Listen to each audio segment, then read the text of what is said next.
টেটগামা গ্রাম এখন একদম নিস্তব্ধ। কাটোদেবীর 4 ছেলে ও তাদের পরিবার ছাড়া সবাই গ্রাম ছেড়ে চলে গেছে।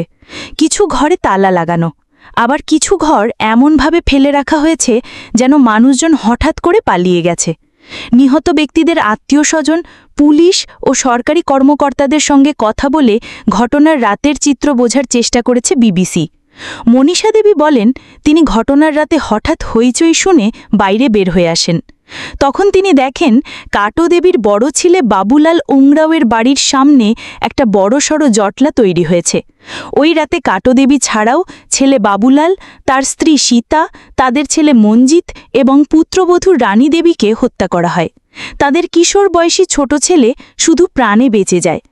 ঘটনার প্রত্যক্ষদর্শী এবং নিহত ব্যক্তিদের আরেক স্বজন বিবিসিকে বলেন, কাটোদেবী বারবার সবাইকে বোঝানোর চেষ্টা করছিলেন তিনি নির্দোষ, কিন্তু উপস্থিত লোকজন আরও ক্ষিপ্ত হয়ে উঠছিল।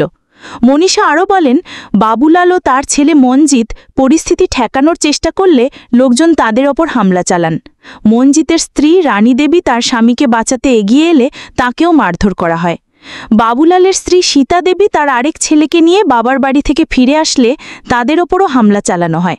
হামলায় সীতা দেবী প্রাণ হারালেও তার কিশোর বয়সী ছেলে প্রাণে বেঁচে যায়।